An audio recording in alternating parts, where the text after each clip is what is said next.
PodcastOne presents the Steve Austin Show Classics. Man, I'm sitting here at 316 Gimmick Street with Easton Corbin and Chris Tate, his manager. We've been sitting here talking for an hour and a half. We just got back from the gym. That was a lot of stuff we could have put on here, man. Well, half the stuff we couldn't talk about. That's true. Yeah. That's true. Hey, man, before we get out of the gate, happy birthday. Oh, thank you, brother. I appreciate it. Hey, man, you guys are on the road right now, and you're touring with Carrie Underwood. So something happened last night in Stockton. Tell me the story. Because, hey, man, we don't know your history. You're one of my favorite country artists. Thank you, brother. Let's tell some stories today. What happened last night in Stockton? I tell you what, man. Like I said, it's my birthday yesterday, and I usually go out every night. I go out and do a song with Carrie. We do Fishing in the Dark and the Swan Brothers. So what you do, you go onto the stage, and they got what do they call a lift or something? You know, you come up in the middle of the stage, elevator, whatever they call it, and you know the usual deal. I come up there, she introduces me, and you know count in, and I start the second verse of Fishing in the Dark. Well, this time I started the verse, but everybody just quit playing, and it went quiet, and I'm like, and she started singing Happy Birthday. The whole arena did, and trust me, I was pretty blown away by it because, you know, that's a big production out there. I was like, man, they ain't going to stop something like that for, you know, something silly like singing the Happy Birthday. But they sure did, man. It was a surprise. So you're 34 now. I'm getting old, man. Dude, well, road years. Road years. You know what I'm talking about. Yeah, road years is different than kind of like dog years, you know. Well, let's talk about dog years because I was telling a couple of stories. I looked at East Chris. I said, "Hey, man, I was a Crown Royal guy." He said, "That's your drink." I do like some Crown Royal. I hope my grandma ain't listening to this. Hey, but we're gonna hang out later tonight.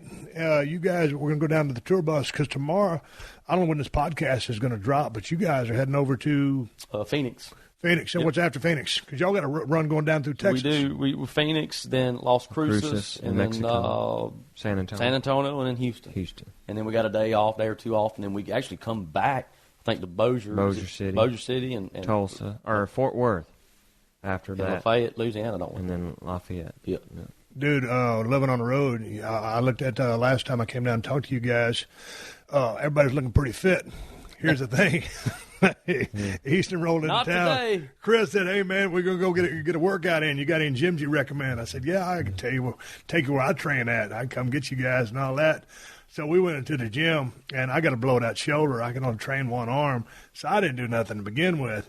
And then Easton walked around a little bit, made some phone calls, and got on the treadmill. Yeah. I think he picked up a 30-pound dumbbell. Chris, come on, hey, 40. Give me 40. 40. At least. Did you do anything? I did a little bit, man. I was feeling pretty rough. I let's just say I celebrated my birthday a little too. It was a late night. It was a late night. What did y'all do? Did y'all just come over from Stockton on the ride and party or what? Well, we actually hung out there till about 2 o'clock in the morning. And Swan Brothers came over, and we all got together and was picking and sang a little bit. One of the Swan Brothers come over. Tell me about the Swan Brothers. Smarten me up to one of these guys because one of them come over and y'all wanted me to go over to the other bus and give him hell because he's wearing some skinny jeans. Yeah, you know, I just think I never warmed up to the skinny jeans thing. Hey, well, I'm not a skinny jeans type of guy. Yeah. I don't think you could pry me into a pair of skinny jeans with a crowbar and some KY jelly. Ain't going to fit on my fat ass. Sometimes I feel like a grown man ought not to wear skinny jeans. But that seems to be the way the world's heading, Easton. What do you have to say about that? Well, I'll stick to my Wranglers. That's right. My Wranglers and boots. Right? Chris, you down with the skinny jeans? No, I won't. I get mad. Dude, I was at a car wash the other day. That's straight up truth. Well, it was a car wash, but it doesn't. But the Swan Brothers are good boys. So okay, we'll put them over. Hey, bless their heart. Bless their heart. Bless their heart. They just can't dress. I give them a hard time, man. They sure can sing. They can sure sing, though. So what are we going to do tonight? Are we going to celebrate your birthday again? Hell yeah, because man. You said you got some people coming over, or just going to be everybody from the band? What? Well, I thought, they wasn't coming with us, but the Swan Brothers, but they decided to follow along, and on the day off, so we're going to sit out by a fire and pick and sing, man. Of course, I like to do that all the time, you know, because we don't get to sing a lot of that old country and stuff, and we got some guys in our band. They're pretty good at it. Okay, man, we was at the store, and we were sitting there by a couple of barbell racks, and we was telling Keith Whitley stories. And you had a couple of Keith Whitley stories. I don't know if you care to share them, but, man, I was just a huge fan of that guy. We was talking about a change in the system. Was you a big Keith fan? Oh, absolutely. He's one of my favorites. And you know, you say that. My producer, Carson Chamberlain, him and Keith were like brothers. So, you know, the stories that Carson has, man, are pretty – He played steel for him. He did. He played steel for him, steel guitar, and tour managed and for him and did all that stuff. And it's pretty amazing, the history there, just to hear him talk and tell those stories about Keith, because he's one of my heroes, Yeah, it's funny you talk about how, like, back in the day in your business, how it rolled, and then, we hear stories about the guys like that, and now Haggard that we've lost, or how they rolled. Let's talk about Merle for a second, because I know you're a huge Merle fan, as I am. I'll tell you, my three favorites, favorites and heroes was Merle Haggard, Keith Whitley, and George Jones. And after Merle died the other day, I told Brian, my guitar player, I said, man, it's all over. He said, what are you talking about? I said, man, you know what I'm talking about. Like, the real, to me, the real classic country singers, there are none to me anymore. I mean, I know there's Willie and stuff out there, but to me, like, my heroes, they're all gone, Mm-hmm. But you brought up an interesting fact. Now there's going to be a whole, for the future generation. Well, there's a lot of people listening to country music right now. Sure. Whatever country music is today, I've never heard of Merle Haggard. That's the thing, we were talking about before, and, there's a generation of kids, that, this whole new sound, the Florida Georgia Line thing, and good for those guys. That's, good for them, and it's what we're all trying to do, find a niche there. But, those guys, if you think about it, they've been out 4 or 5 years now, so there's, like, kids growing up that's all they know is that type of country music, and they have no idea, like, who the Merle Haggards are, the George Jones, the foundation of our business. The audience has become so young. It's like, there's a new talent. He's great. I mean, he's just winning all the awards. Chris Stapleton, he's a phenomenal singer and talent. And he did a song called Tennessee Whiskey, which actually is a George Jones song. We've run across a lot of young fans that they think he wrote it. They think he wrote it, and they have it's a new song, man. Yeah, it's a new song. And it's new. That's a funny thing about it. It's like, no, that song's been out for 30 years.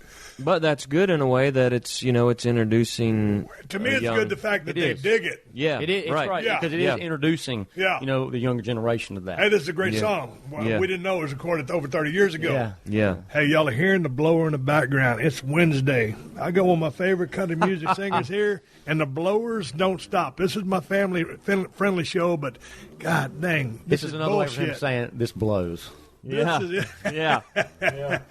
You mentioned a while ago while we was at the gym, and I did like 3 sets of one-arm dumbbell press with 30 pounds, 2, and I did a heavy set with 35. But you said you busted out a Merle Haggard song, and people didn't really know what to think because I don't know if they recognized it or they just wanted to hear your tune specifically. What was up? Well, I think, a lot of that goes back to the crowd. It gets younger, and a lot of people just don't, they didn't grow up listening to that, When you got the young kids out there, they just have never been exposed to that. So they really don't know who that is, a lot of kids, But that's the cool thing about, like, especially when we play. Well, there's always people that know who that is, but, as the generations get younger and younger, the audience gets younger, there's less of those people that know who those guys are. And that's the one thing, I've noticed, like, with George passing away here and Merle, is that it's cool and it is unfortunate, but what's cool is the fact that, now, like, these people are recognizing their music, and that's how the younger audience is learning about them. Like people are doing, like, there's been a lot of tributes to Merle over the last few days from artists that are out now and, with young fans, and that's the only way they're getting exposed to that music. So it's kind of cool because in a sense, it's a way of it living on, I was talking to you at the gym, Easton, and I said, dude, man, what are you listening to these days? Because with your background, with your roots, what do you listen to? I do listen to a lot of stuff, but because I do on my gym stuff on my Pandora that I pay $2.99. I'll pay the $2.99 just so I can eliminate all the commercials. If I'm at the gym, I just want to listen to music. Dude, I'm trapped in the 80s and 90s from my rock and roll stuff, and so with my country, I am too. Yeah, and you're like one of the few newer acts, and I've been a fan of yours since album 1. Thank you, man. So, dude, that's where I'm stuck. Yeah. So where are you at 34? The 80s and 90s stuff, I loved all that stuff, and man, I'm all in there as far as from, like I said, to George Jones and Keith Whitley, Merle and all those guys, and I love Elvis, so I like some Elvis radio too. Things like that. But Ronnie Millsap. I love Ronnie. All those guys in there, they're so great. Down even to like Restless Heart and Little Texas, man, that stuff is so good. Just great. But, dude, I was talking to you last time I came and talked to you when you was in town. And like a dude like Daryl Singletary, for me, the dude can still belt out a tune. But if you cross over a certain age gap, you can't get played on country music radio. I'm not trying to get you to, pitch a fit here, but help me out and help me understand this. Because what's up with Nashville? I mean, Singletary can still sing his ass off. Well, in that business, especially in the entertainment business, as you know, a lot of times it's becoming younger and younger. And I guess that's just a trend, It's the demo, I guess. Yeah, I guess so. I guess to answer my own question, we kind of agree upon the same thing. Yeah. But let me take a swig of beer here. Hey, here's the thing, man. We just got back from an excruciating workout over at the gym I train at. And I said, man, I'm going to have a beer because I'm going to go over and listen to Easton guys, pull out some guitars and do their thing. And I'm going to drink later. But right now I was thirsty for a beer. And they said, oh, you going to drink your beer? And I said, yeah. And so I'm drinking a Broken Skull IPA. Let me get a plug in for the beer. And Easton's going to start later on tonight. And, man, he didn't quite dig a beer. I think it was too bitter for him. Well, what's the final verdict on the beer? No, be straight, man. No, you got to put it over. I'm not a beer guy, though. So I'm not the guy to be judging beer. Trust me. I'm not the beer guy. There'll be plenty of judges tonight. Yeah, there'll be plenty of judges tonight, I promise you. Well, I told my wife, she was going by the grocery store to bring some groceries home. I said, hey, we call this liquor store. I don't want to say the name of it. I give away my location over here at 316 Gimmick Street. I said, stop by the liquor store and pick up as many of my beers as they got. And they only had one left. And I said, well, now I'm going to make a trip down to El Segundo to bring some for you guys to drink. But here's the thing, man. I got into the beer business, and Easton was asking me today at the gym. He goes, man, well, tell me about getting into the beer and the liquor business. I said, well, it was interesting. For me, just all the stars lined up. And we were able to get in business with El Segundo, who makes some of the best IPAs in the United States. And, I can't say that I'm really making any money in the beer business because I think I'm drinking all the profits. Ever since I come out with this beer, I've gained gained 10 or 12 pounds. A lot of samples. Dude, I got to talk to the owner. Well, you got to do research. Yeah. But see, here's the thing. Research was done. Now I'm just enjoying the fact that I got a beer with my name on it. You know what the biggest thrill was for me was a couple of weeks ago. You guys were on the road. Y'all were in concert. Y'all didn't get a chance to see WrestleMania 32, did you? No, but I heard about it. Yep. God dang it. I went out there and we did a little bit of business. I got to catch a couple of beers, and finally, after catching all the light beers that I caught for all those years, and swig a beer to any light beer drinker in the world, but now I'm in the craft beer thing for me to be catching some Broken Skull IPAs from El Segundo Brewing Company, it was a throw of a lifetime. For me, that was the highlight. Now, I was out there with Shawn Michaels, HBK, and Mankind, Mick Foley, one of my old travel partners, and good friends out there with the New Day and the League of Nations and doing business. And I tell you what, man, walking out in front of 100,000 people and getting that response and dropping a couple people some stunners, and then catching my own beer was a pretty good thrill, so I'm happy about that. Yeah. So is Crown Royal going to sign on and be a sponsor of the damn Easton Corbin platform? Hey, that'd be awesome. Hey. Heck yeah, I wish. How long is this run you going to be on? You're touring right now with Carrie Underwood. And right now, man, you guys are packing a house. Well, I'll tell you what, man, she's doing a great job out there. And, I'll tell you, it takes something to pack out an arena on the weekend. Right. But, man, she's doing it during the week on, like, Mondays and Tuesdays. So, man, she's killing it out there. So it's just great to be out there and be part of it. What do you get to do as far as how long your set lasts, or what songs you choose to sing on that night? Will you sing that same rotation? Or are you now pushing your last album? Because I know you got a new single coming out. We got a new single called "Are You With Me" coming out, and see, I plugged it. Yeah. There you go. Yeah. But it all depends as far as like the big tours like that. It's kind of set. The big act like Carrie. What 2 hours or hour? How many minutes do they? Yeah, she 75. No, 90 minutes. 90, right? Yeah, 90, there's kind of a standard there. Yeah. 90 to 100. A big headliner will do 90 to 100 minutes, and your mid act will do about 40, 45 minutes, and then your opener will probably do 20, 25 minutes. Right. So that's kind of a set thing, a standard thing. How you go about picking your songs? Well, it definitely depends on, what singles you've had out on radio and what was successful. And you try to fit some new stuff in there, but, people come there to hear the stuff they know and to sing along with. So, and two, what I like to do on mine, I also like to put some covers in there. that everybody will recognize, and kind of share a little bit about what I grew up listening to and things. So I'll put some covers like that in there. This audience is a lot of people that probably don't know that. Who, That's the cool thing about Carrie's audience and the great opportunity about it. She obviously was on American Idol, so. Right. As you know, TV, man, you draw all kind of people as far as fans and people that listen to her music. Well, also, she's also crossed over as well. Yeah. So there's a lot of people that are fans of hers that, might not ordinarily listen to my music not because they don't like it, they just have never discovered it. Right. And so they come out there and, hopefully they get exposed and like what I do and make those fans. Yeah. So you got to have that crossover. Well, it helps. She draws those guys out there, and that helps to kind of, like I said, normally they probably wouldn't hear my music because they don't listen to country music. But out there, they're going to hear it, and hopefully they like it.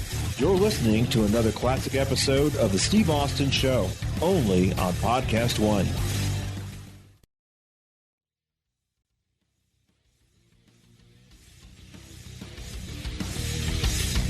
All right, I'm sitting here with Easton Corbin. Hey, man, let's talk about hunting a little bit.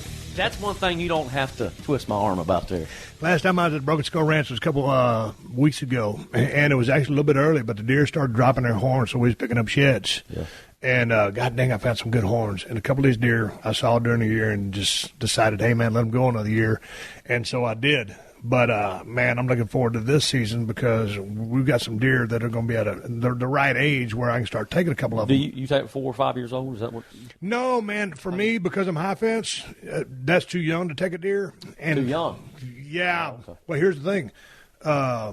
My buddy Ted Fowler took a deer this year, and that deer went 165, and that deer was 7.5 years old. Wow. But here's the thing. At 4.5, he had a kicker on his left G2, and his G2's measured out at 13, and he had a 6-inch kicker off that G2, so that would have put him at the 172 mark, give or take. So that deer was actually at its best at 4.5. But being high fenced, I've got to let that deer go another 3 years.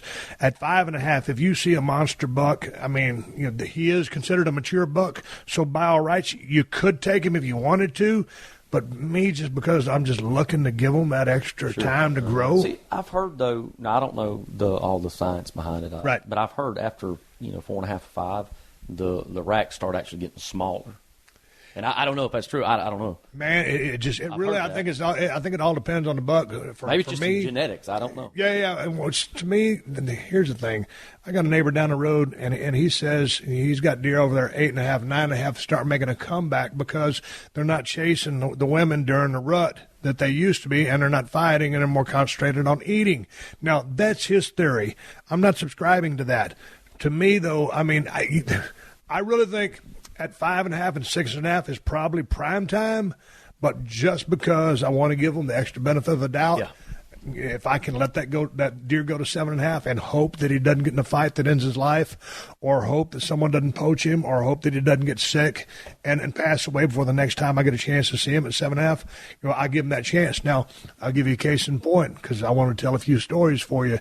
We see a lot of these deer, for so many years, and we'll video them, we name them. And my buddy Ted saw a badass deer, and he named him Don Julio. And last year, that deer was 6.5 years old, and I could have taken him, and I let him go. And he had a bad front leg because he'd gotten a fight, and you could recognize it because he had a gimp. And this year, we never saw that deer. We saw him from a helicopter when we did our survey to count deer. So he was still there. He was there, but on the hoof, we never saw him. So if this year he was 7.5, certainly, and by the pictures, it looked to be if you're going to take a tape to him, looked to be in the same ballpark. Couldn't vouch for it because I never got him on the ground, never videoed him. Mm-hmm. But now, next year, if he lives, he'll be 8.5, and I'm for sure that he'll probably be, I think that deer would have been in the 170s. I think he'll be lucky to be in the 160s. I don't subscribe to the same method that my neighbor does, and the way he does his program is fine. But if I could go back again, I would have taken that deer at 6.5. Yeah, mm-hmm. I think those deer, man, when them high fence deer like that, I think they get smarter.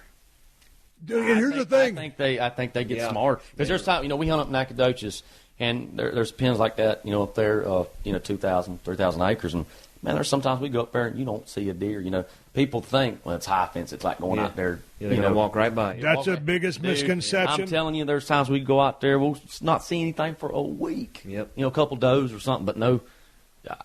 Dude, that's like my place. You can go out there right now. You can ride down the roads, whether it's daylight or dark, and just ride around. Everywhere. And no, you won't see a thing. It ain't hunting It's a season. ghost town. You think that there wasn't an animal on the place, and then all of a sudden deer season will kick on, and you'll see all the young stuff, does, babies, spikes, 2.5-year-old deers, and then finally the bigger deer start showing up, and then all of a sudden you'll see a 5.5-year-old deer that you've never seen before in your life. And Easton, being a deer hunter, that once you see a deer set of horns, they basically remain in the same frame. It might change, it might get a kicker, but the main frame is going to be the same. So you always recognize that deer, whether it gets bigger, smaller, whatever. And so, man, you'll be out there, and people think, and I don't pen raise anything, I don't breed anything. Just if you had a breeder pen. All my stuff is straight up South Texas genetics, and more power to anybody that wants to do the breeding and the stuff like that, and the DMV pens. I'm not that guy.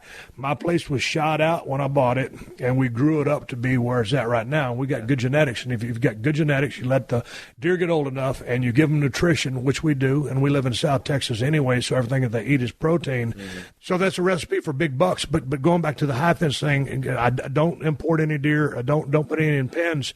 But again, I think those deer. Here's the thing.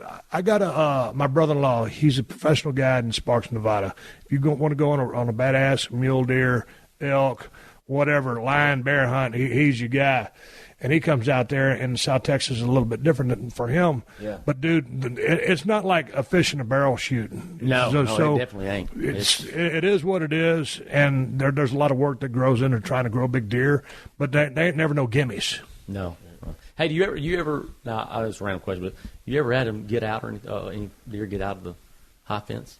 Oh man, we brought in, like I said, we only 2 times we brought in does from different ranches just to do. These are all South Texas deer. We brought in 2 sets of 10 in different years from South Texas ranches just to bring in some different genetics, and so there wasn't so much breeding within what we already had, and those does had either a blue tag or a green tag in their ear.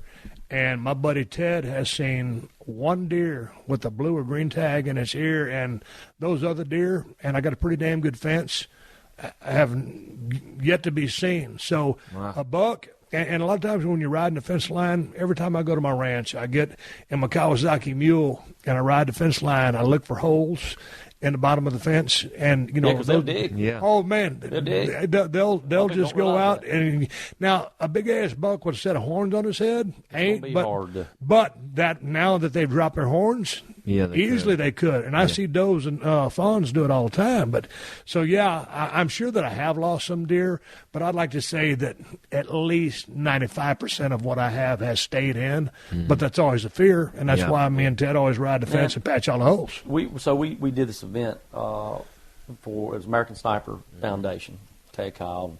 It was a benefit that we did, and we flew into Fredericksburg, Texas, man, beautiful town. Absolutely. And it was funny, man. I'd never seen anything like it because I didn't grow up hunting high fence or anything like that. That's kind of a rich guy's game, And but we were on the way out to. It was going to Mason, Texas. Mm-hmm. It's about an hour, 45 minutes, an hour not too outside. far from San Angelo, where I'm Los Angeles. Yeah. Man, let me tell you, I had never seen it. There was fields out there of bucks. Like, I guess they were farm, obviously. They had high fence, and they're just out there grazing like cows, man. I thought I was about to choke, man, seeing that. You know what I mean? Hell, I'm just a damn redneck, so it's like, to me, man, that's like, oh, my God. It's interesting to see those deer, but, man, I went on an exotic hunt one time, and it was like, man, they were just out there standing. Well, that's how these deer, obviously they were. It was a farm, for deer, and they were just out there hanging out, man, grazing like cows. Yeah. Man. It was crazy. And that's cool, but like you and I were talking earlier, man,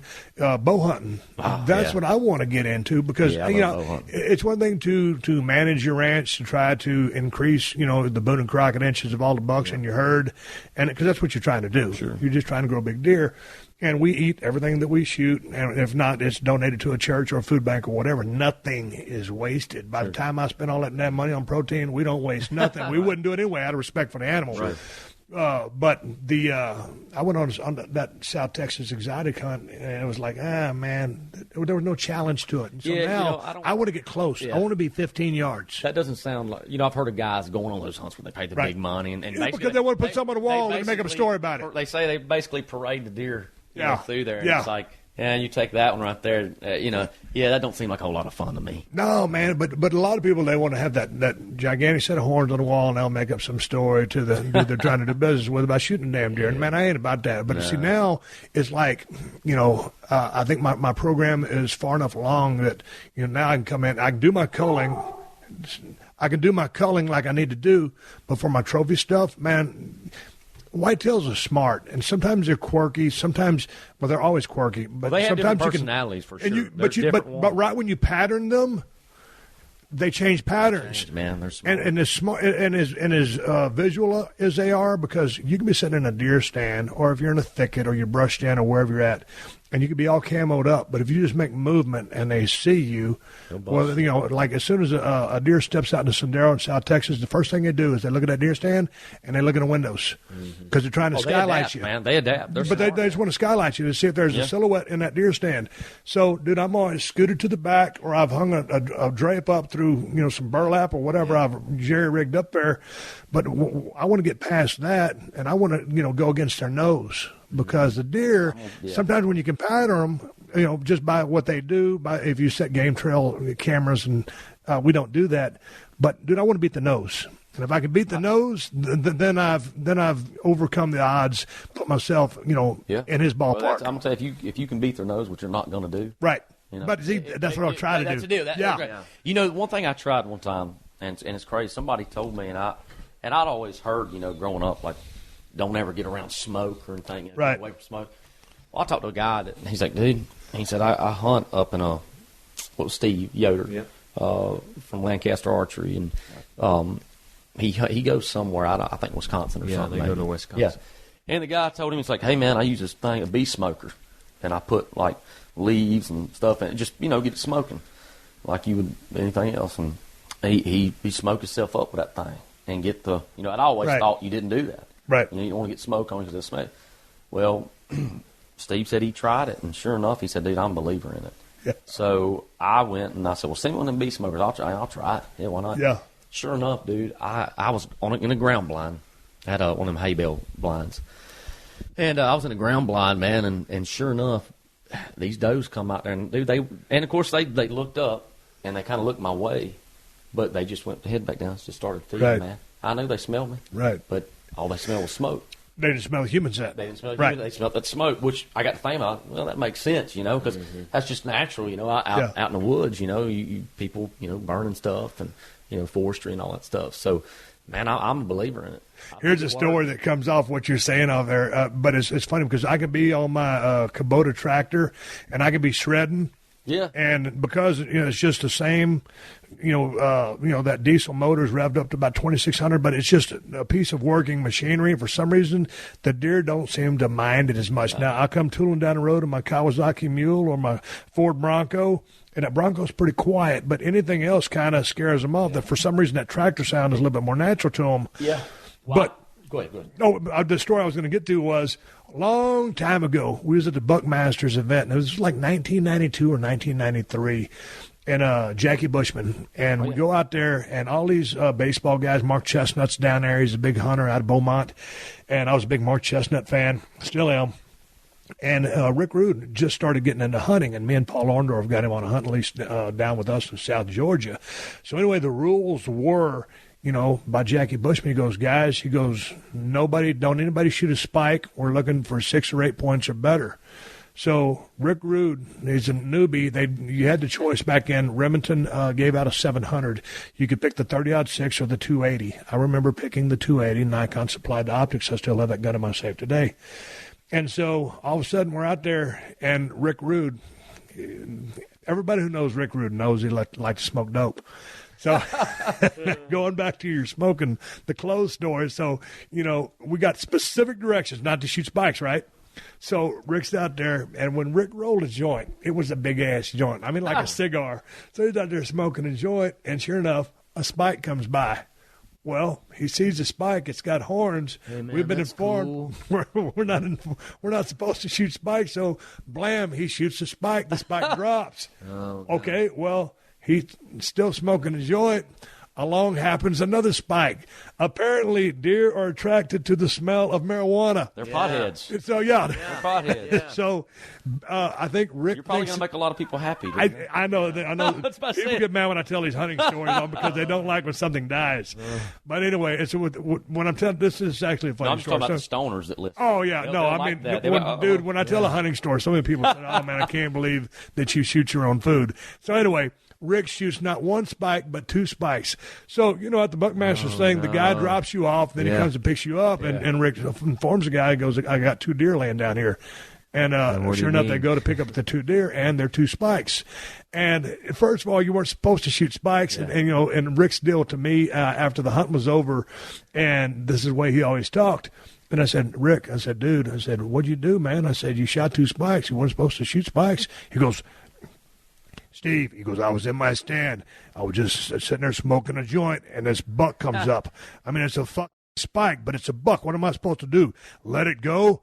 I said, "Rick," I said, "they told you not to shoot the spike." He goes, "Steve, I had to shoot it." I said, "Well, what about the other one?" He goes, "Steve, I saw a buck." He goes, "I had to shoot it." I said, "Yeah, but it was a spike." He goes, "I couldn't let the buck go." So anyway, that was Rick Rue's deal. I thought that we were supposed to chill him out, man. Yeah. I thought it was too, but Yeah. it made for a good cover. At least the smell of the joints. Deer must like the smell of dope. I guess. But it didn't impair his It's going judgment. to give a lot of people an excuse. Yeah. Hey, well, here I'll We go don't on, condone. I'll go on record right now saying if you're out there in the woods, don't smoke dope Yeah, and have not a gun in your hand. guns, alcohol, and drugs probably don't mix. They don't real mix well. at all. 100% amen. I'm going to take a pause for the calls, a word for the sponsors, keep the show on the air. I'm going to grab another Broken Skull IPA. Conversation continues with Easton Corbin right after this. You're listening to another classic episode of The Steve Austin Show, only on PodcastOne.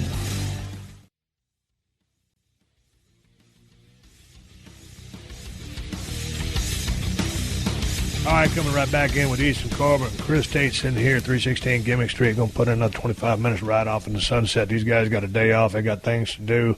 I'm sitting there drinking Broken Skull IPA. I'm sure Easton might jump off in a bottle of Crown Royal later on tonight to continue the birthday I need celebration. a life jacket. Yeah. So, Steve, we've kind of beat around the bush here, but I want to get a little personal with you.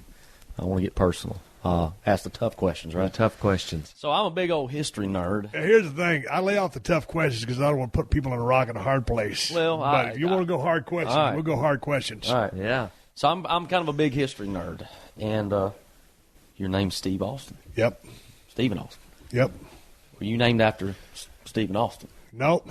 You're talking about the Stephen Austin Stephen from F. Austin. like Stephen F. Austin University. Yeah. Yeah. Nacogdoches. Yeah, because you're not talking about $6 million man Steve Austin. Stephen F. Austin, the Texas guy. You're talking about You're talking about the way back guy. Yeah, way back guy. No. Alamo, Because here's all the that deal, man. I told this story to my fans a couple times, but I'll give it to you. Man, I was born in Austin, Texas, Right. and my parents, were together a couple years and they got divorced. So my birth name is Stephen James Anderson. So There you go. I was born Anderson, but then my folks split up, and my mom moved down to Victoria, down to South Texas, and she married a guy Okay, named show Ken me Williams. Victoria. Do what? The Boot Festival. Yeah. In Victoria. In The Victoria. boot festival in Victoria. Yeah. Well, they had a boot fest. We were there. That is a fact I did not know about. Yeah. What am I not doing at the boot festival? I'm gonna get my ass down there. So then my name was legally changed to Stephen James Williams. Well, see, when I first broke into wrestling business, I wrestled as Steve Williams, just Steve Williams. Didn't have no fanfare, no nickname, no gimmick name, nothing. Nobody cares about a Steve Williams. Nobody cares about Steve Williams. But there was a Dr. Death Steve Williams. And so anyway, a guy named Dutch Mantell, when I started working in Tennessee, gave me the name Steve Austin. Then I turned it into Stunning Steve, and then I turned into the Ringmaster, and then I came up with the Stone Cold Steve Austin through an ex-wife, who I know plenty about. We'll get to that in a minute, talking about hard questions. So that's how I wasn't named after Stephen Austin, the Texas See, I guy wondered that was about famous. that. Yeah. I don't know. I was watching. I forgot. It was some show on Texas Independence, and I was watching. And for some reason, because we had mentioned we might see you down here, and I thought about that. I said, I never thought about that. Yeah. Well, that's how that name came to be. But it was funny because Stephen F. Austin got, I think when they get to the final, the Sweet 16 or the final. Yeah, they lost at the buzzer. Along with MTSU, Middle Tennessee. Well, they didn't get that far, but but they got pretty close. For a small underdog school. Like so all of a sudden, because it was a Steve Austin type school, I got a lot of play on that. And ESPN did a couple of tweets and all stuff like that. So that was pretty cool. But dude, okay, we was talking earlier, and I was talking about one of the things that happened to me, and you said, dude, how many times you been married? And I said 4. You've been married once, right? I've been married once. You come out on the south side of that? Divorce? Yes, divorce. Dude, how's life on the road these days? Man, it's good. In relationship? Well, yeah. Okay, is he yes or no? Yeah, no, I am. So I'll talk about life on the road. Obviously, I ended up with 4 divorces. I can't say that it was because of the business, because it was decisions that I made. I would like to think that the road probably, and maybe the business that I was in, or just life presents its challenges. As you know, life on the road is a different, unless you live it, it's a totally different animal than anything, as you know. Yeah. Right. So it's definitely hard on a relationship and things like that. Right. Being out on the road. It's funny, though. Some of our we have this discussion a lot amongst our band and crew of just our lifestyle, and we got a lot of guys married with kids, families, with families, and one of our guys actually came up with a formula or an equation where he added up our hours gone and our hours home versus a husband, father, regular that works 4-hour week Monday guy. through Friday, 8 to 5, and there's more time. We are at home over a year more than an 8 to 5. It's interesting because you wouldn't think that. You fact hours when you factor in hours. Now we may not spend as many nights, like sleep there as many nights, but hours wise, he through his formula it was more. Because think about it, like okay, you get up, you got to be at work at 8. Typically, probably somebody gets up at 6:30. Kids, they're gone to school or whatever. You're at where you leave for work. Let's average commute of an hour. You're leaving the house at 7. You get off work at 8. An hour commute home. You're home at 6. Kids go to bed probably, depending on their age, 8, 9 o'clock at night. You're in bed probably at 10. You do it all over again. Whereas like in our lifestyle, you go, you work hard, and then when you're off, and then you go back out. Like you're home. Yeah, but dude, when you're gone, you're gone. Exactly. And so that formula sounds interesting, but when you break down what it is into a different town every day, especially if you got a wife and kids and stuff. Right. Yeah. But now there's FaceTime though. Yeah. FaceTime. It was funny, man, because it was Lauren, our guitar player, actually come up with that. And it was funny. Yeah. He's an interesting guy, and he come up with this deal because a lot of people, and I'm sure you run in the same, wrestling and stuff. A lot of people, when they think about, we play music, obviously we love our jobs. I mean, I love what I do and stuff, but a lot of people don't think, they think, they're just out there having a good time. Yeah. And we do have a good time, but Lauren was like, I've thought about that, and I think the problem is the term is playing music instead of working music. Yeah. Right. Like this tour. It's still a job. The set's 40 minutes long, It's like how long would a match be back in the day, Like the match is over. Man, it goes back to what Easton was saying a little bit earlier in the conversation, where people don't realize the background, behind the scenes stuff that goes on, like to prepare for getting there, setting up, traveling. All they see is the show. Yeah, which it's good, but a lot of people don't realize all the things. But it's like to be involved in something. Man, wrestling is kind of is athletic, but it's also artistic. You're expressing yourself out there, whereas music is artistic, and so you express yourself, and so it's something that you're very passionate about and you love to do. But at the end of the day, it's still work because when you're up there. Well, you tell me, dude. I mean, because I'm wrestling a different dude or a different match every night. Sometimes things could be the same, but if you're out there and you're in a swing where when you're singing the same damn thing, song after song, night after night. At the end of the day, it's work, but you still love it like you did on day one? Oh, absolutely. There's some nights, there's some days that are tougher than others, and you're like, man, this, but then you got to kind of step back and put yourself in perspective, or put things in perspective and say, you know what? I could still be working at Ace Hardware. Nothing wrong with Ace Hardware. I love Ace Hardware. It provided me with income, as I was going to school and getting my deal. But, I definitely like singing better than doing that, or I could be digging a ditch. Nothing wrong with that. But so you kind of, when you start kind of feeling a little down, you kind of step back and look at it and be like, well, you know what? I'm living my dream. And there's so many other people that would love to be able to do what I do, that would love that chance. Well, here's the thing. What do you do when someone buys a ticket to an Easton Corbin concert, or you're part of the package or whatever, or it's just y'all out there doing your own thing? Let's just say this is Easton Corbin show. Or on the other hand, it was a WWE show back in my day, and so they was going to see wrestling. They was going to see Stone Cold, Undertaker, The Rock, or whoever, Mankind, Triple H. They're going to see Easton Corbin. But then all of a sudden, you get them out there, and they did. It's like, man, he's like, what's up? Y'all paid y'all's money because you want to see wrestling, but you're not really digging the matches. What do you do? Because every now and then it happens. You get a crowd that just don't respond like you'd like them to. Every crowd, every town, we go out there, we do the same set. Right. But it's still different. Yeah. Depending on, the crowd. Some crowds are more lively than others, like you say. Some towns, are just different. Maybe they hadn't played the song there quite as much as they had another town, or there's just different variables like that. But as an entertainer, and it's your responsibility to entertain them. There's some nights, like we played casinos before, where a lot of times it's just where they don't allow drinking or anything. Mm-hmm. Generally drinking does liven up the situation, but sometimes you play places where it's kind of stiff like that, and people are just sitting there, and sometimes they just want to listen. Right. But then sometimes sometimes they're not comfortable. They think, well, I'm not going to move till this other guy moves over here. So as an entertainer, it's up to you to get them up and going and let them know, hey, we're all here to have a good time. And get up, dance, do whatever you want to do. As the entertainer, it's your responsibility to entertain. Okay, at the end of the day, are you the guy who decides what the set is to be? That list of songs? At the end of the day. So if you're up there, all of a sudden you want to call an audible. Oh, yeah. It's funny you say that. We've here lately, we've been doing the Carrie Underwood thing, which has been great, but, it's not our full show.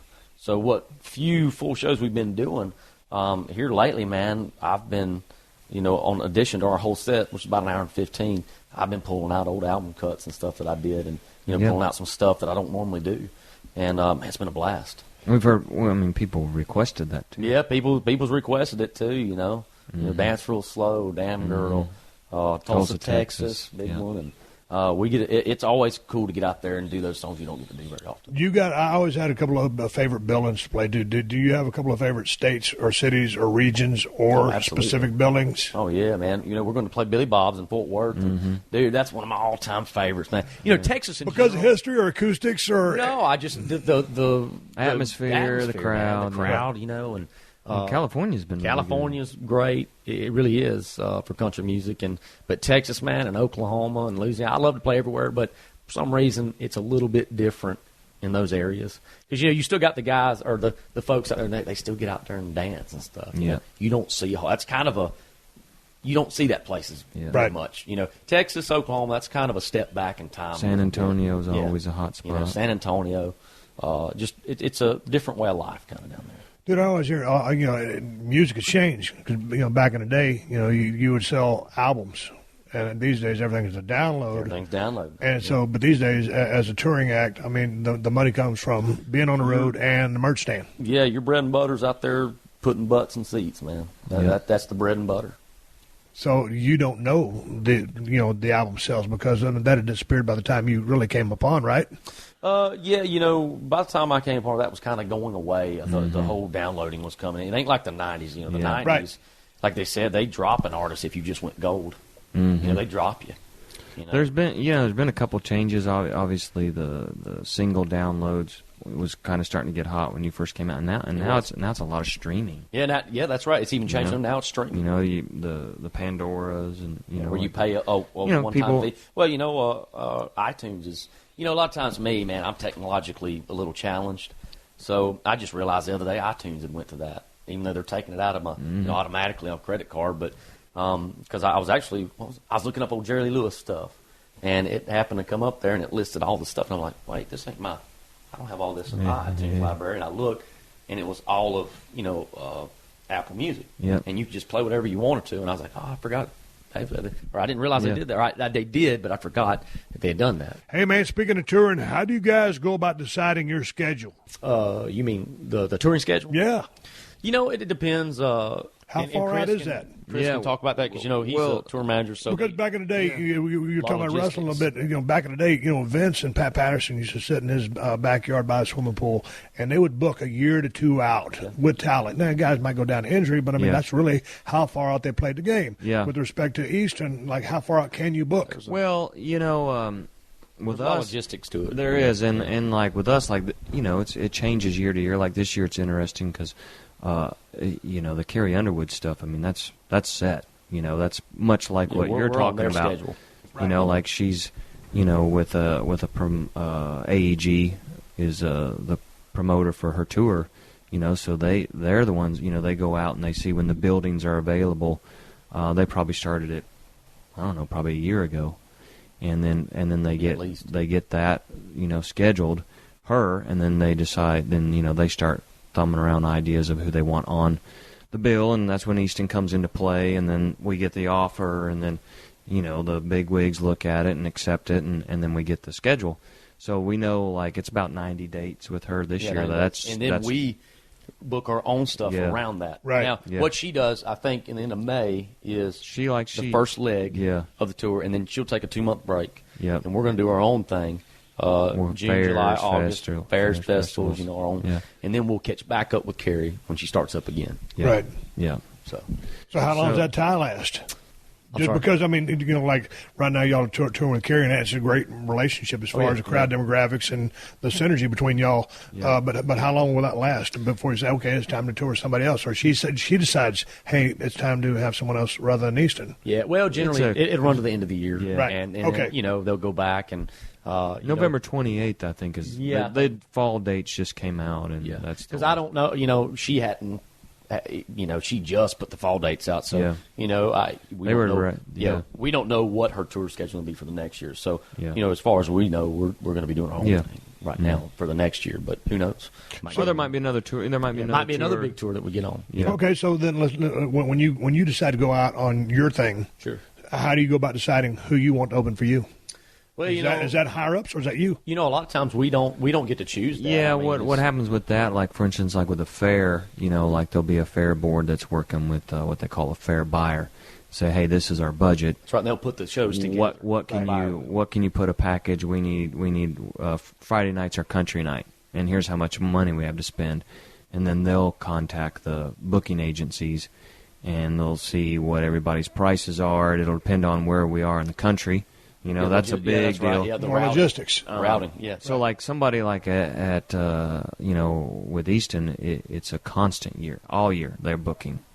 Offers come in.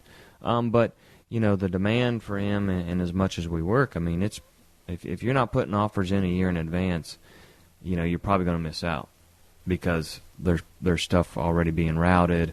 This Carrie tour, we know the dates, the cities, right. So that makes it a little easier for him to go, okay, well, we know he's going to be in Bossier City, and then there's a day off from the Carrie tour, and then the next show is in, Little Rock, or Tulsa or whatever. So it's like, okay, so Billy Bob's Fort Worth. They got to know. They need somebody.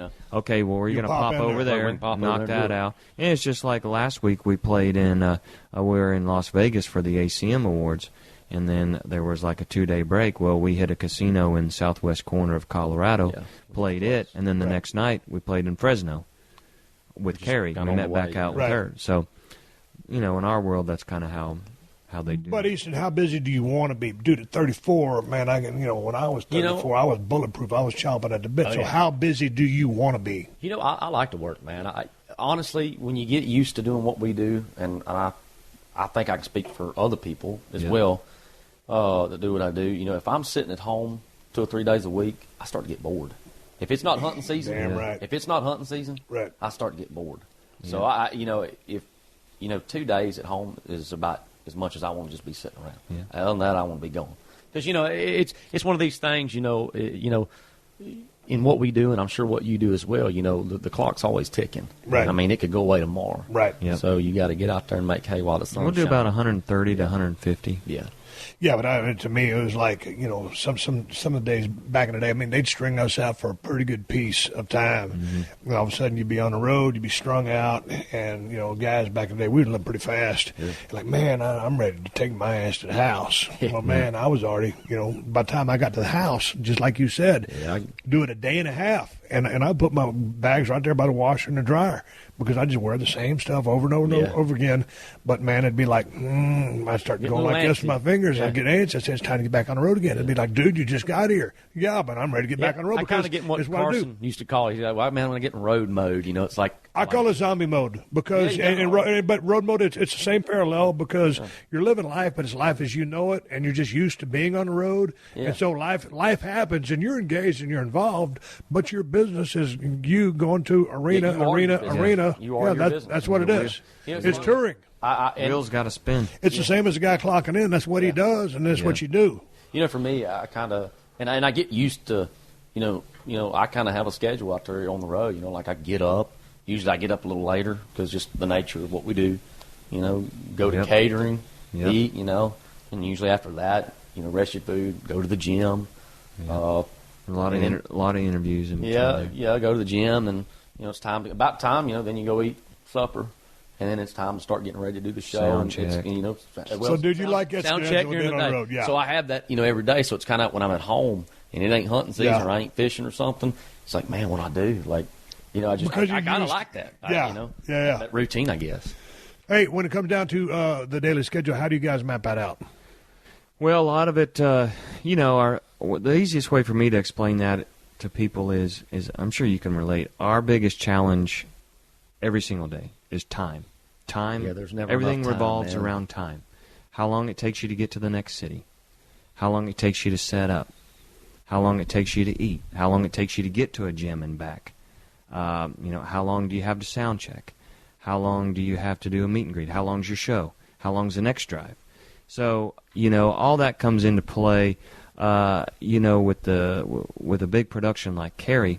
Oh man, that's of the essence. It's already mapped out. They know. They're going in the day before the show, and she's coming in with a machine. You guys are on two big ass buses. How many buses she got?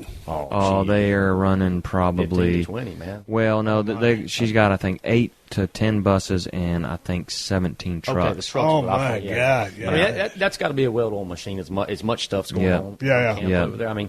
They've got that stuff down to the bolt because it's just such a big production. But now, when we do one of our own shows, I map that out with when I call ahead, to the promoter, find out what time does our show start. Okay, well, we're going to be coming from, San Antonio to Fort Worth is probably a 5-hour drive. So the night before, I'll tell them our show's over at this time, and we'll get out there about 2. We're going to get there about 9 a.m. We'll load in at 10. Need lunch ready at noon. We'll sound check at 1. But, dude, the question I was sitting there, I actually pushed the pause button for like a minute, and Easton and Chris were looking at me like I was crazy because I lost my train of thought. The question I meant to ask was, because after we trained, I said, hey, you guys want to get something to eat before we come over and do this podcast? And you're like, no, we're covered. We're good on food, but you guys are just eating. Left your own devices. What are you guys going to do for dinner tonight? Because I know I'm going to come over and drink beer with you guys, but when you're out on the road and catering ain't set up, and you guys are on a day off, and you'll leave tonight about 2 a.m. to leave for Phoenix, your next gig tomorrow. Yeah. What are y'all doing for food? Like the restaurant. Yeah, the restaurant there at the hotel is pretty good. We're always a big fan of Hooters. Hooters Wings. Hooters Wings. They have the best wings.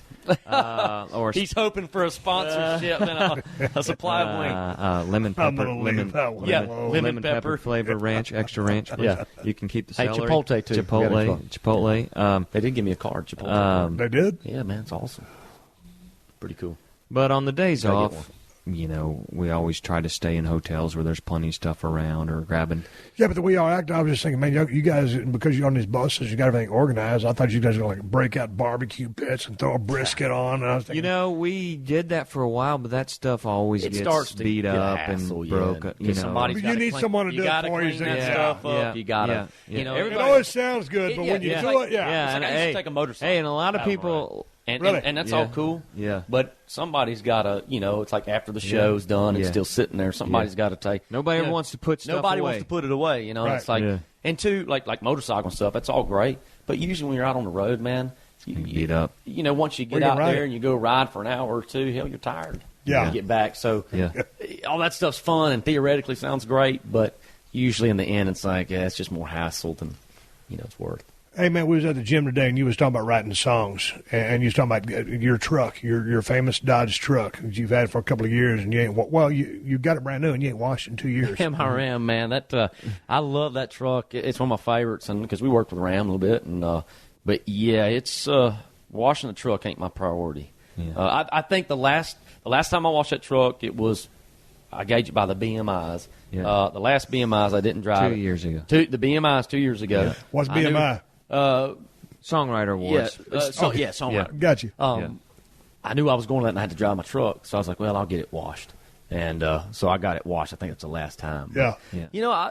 I'm kind of the, trucks used to work, so hell, I don't mind taking it out there and using it, It's just, you get some people get a vehicle, and they have a fine-tooth comb, and it's like, man, if I can't use it, I don't want it. So that's why I love my truck. See, man, I was embarrassed when I came and picked you guys up my ride, and there's a big pile of bird shit on the hood of it, and Chris started making fun of me. Trust me. Yeah. When you get saw a the chance, inside of our bus. Yeah, if you saw the inside of my truck, I've seen the inside of y'all's bus. Yeah. There's human beings in there, and there's stuff going on. That looks like a rolling party. Yeah. When do you get a chance to sit down and try to pen a tune? you know what? When I here lately, I've been writing quite a bit. I don't write much out on the road. There's just so much going on. I'm not opposed to it, but I don't write much out on the road. Usually when you're in Nashville. Yeah, in Nashville, once or twice a week for sure. Yeah, maybe once more. or twice a week I'll get in there and get scheduled with different writers, and I'll bring in a song idea, and there's all kind of ways that all comes about. Well, how does that come about? I mean, because back in the day, man, I'd travel with a fanny pack, and if I saw just a slogan, something on a billboard, I would write down something in pen and paper just so it was a T-shirt idea, that's a part of a exactly- promo, and that's what I did. If I didn't write it down, I forget about it. It's exactly how songwriting for me is, man. I'll hear somebody say something, or I'll see something on a billboard, or I immediately. That's the great thing about these phones, I immediately either say it on that voice recorder or write it down. Right. Or if I have a melody or something, if I'm just sitting there screwing my guitar and I just kind of stumble on a melody or something that sounds really cool, I'll take it and put it on that. Man, I can't tell you how many. I'll look right here, man. I can't tell you how many notes that I make. And this is what I go to. And, it might not even be a title, man. It might just be a saying. That's just all kind of, for days, just stuff, random stuff. And I'm looking at Easton Corbin's iPhone, and he's scrolling, and there's a list of about 150. I'm going to turn them into T-shirts.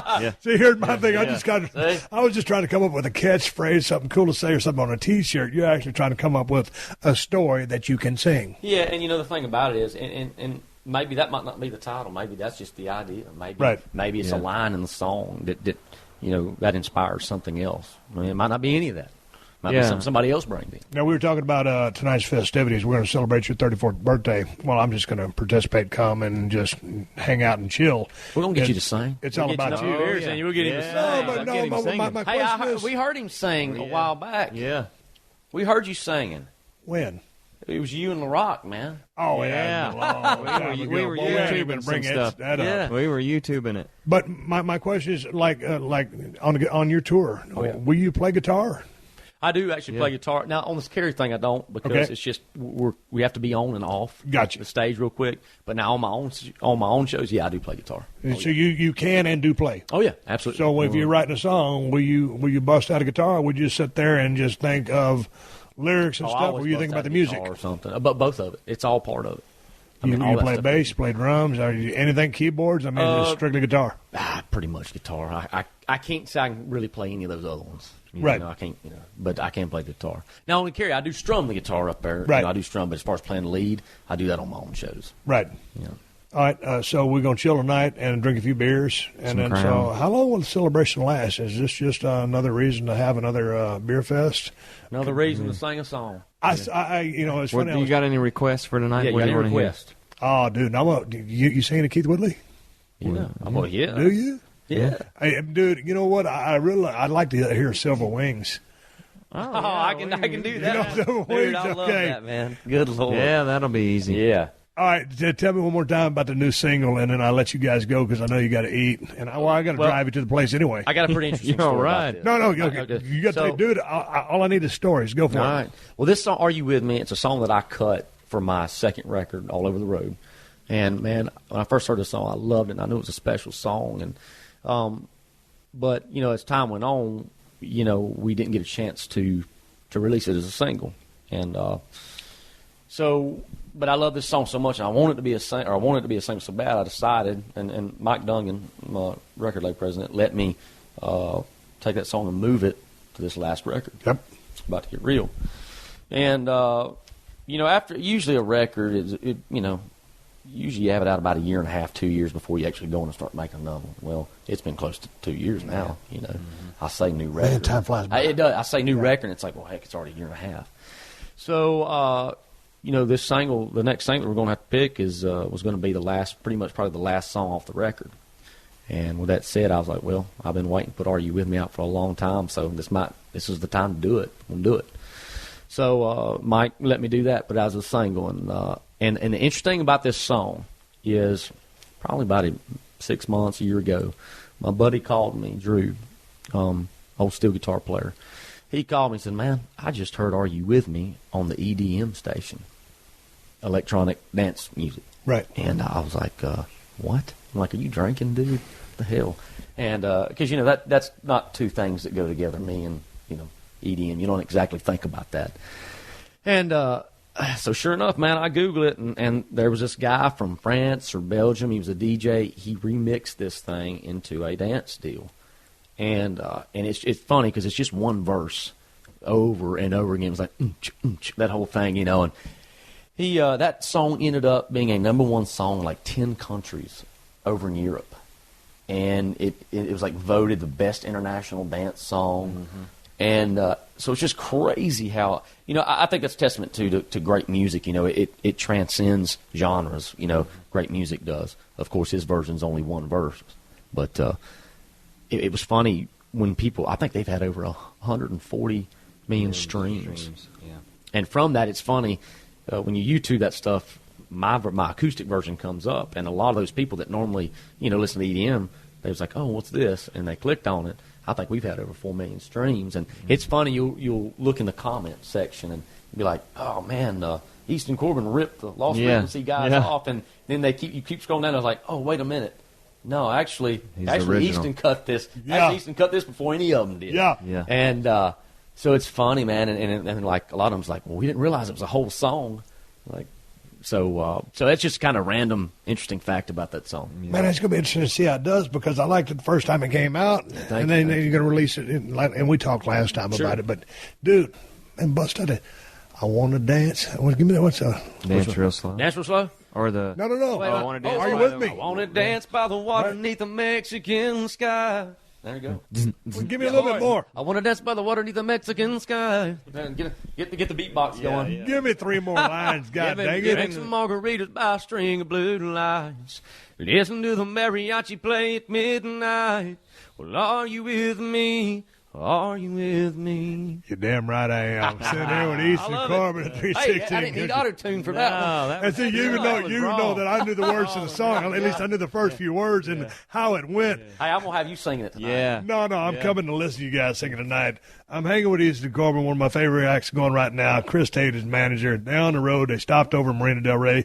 I was really excited to get a text message from Chris. Said you guys would come my way. I wanted to see you guys in Pomona. I want to come to see you guys when you was over in Hollywood or somewhere, or maybe it's out there. Anaheim. Right, Anaheim. But it's always, man, when you get in L.A. and you got to drive in this damn traffic, and I got something else going, it's just such a pain in the ass when you're so close but yet so far. Miles. It's a pain in the ass. What's that? It takes like 2 hours to go 5 miles. It really does. Yeah. And I've been talking about seeing you guys forever, so I am seeing you tonight live and in living color at y'all's bus. And that's how it rolls out here in Marina Del Rey. Easton Corbin, thank you for stopping by. You, brother. Chris Appreciate Tate, and man, it was great working out with you. I burned 3 calories. Yeah, we did. Yeah. I promise we work out harder. Hey, but here's the deal. I didn't make a living with my body. Well, I used my body. And, a six-pack doesn't really matter to you. But that being said, you don't want to drum either. Yeah, you don't You're want 34. You still got age working for tire. you. Yeah, no need to spare tire. Yeah. I got plenty. But the beer is good. The beer's good. Hey, and still, at 34, dude, you got to stay pretty. Hey, you know how it is. It's hard to We're in do. the entertainment industry. Well, You are. I'm not. Well, I'm on TV. Yeah. I guess I'm in the entertainment industry. I'm going to shut it off here. Let's go get drunk. Bye. Do it. This has been a PodcastOne production. Download new episodes of The Steve Austin Show every Tuesday at PodcastOne.com. That's PodcastOne.com.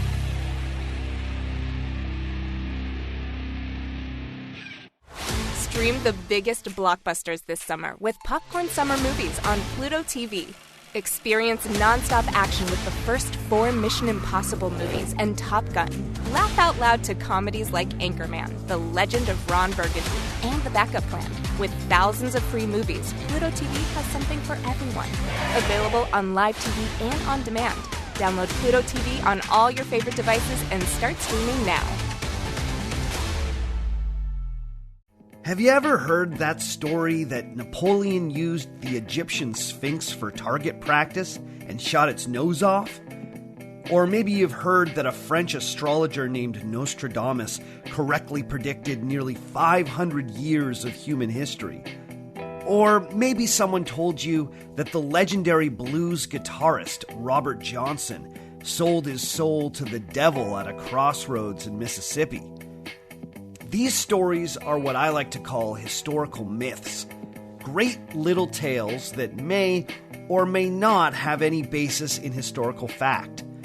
On Our Fake History, we explore these historical myths and try to determine what's fact, what's fiction, and what is such a good story it simply must be told. If you dig stories about death-obsessed emperors, lost civilizations, desperate sieges, voodoo black magic, and famous historical figures you thought you knew, then Our Fake History might just be your new favorite podcast. If you dig it, then subscribe on Apple Podcasts, Spotify, Stitcher, or wherever you get your podcasts.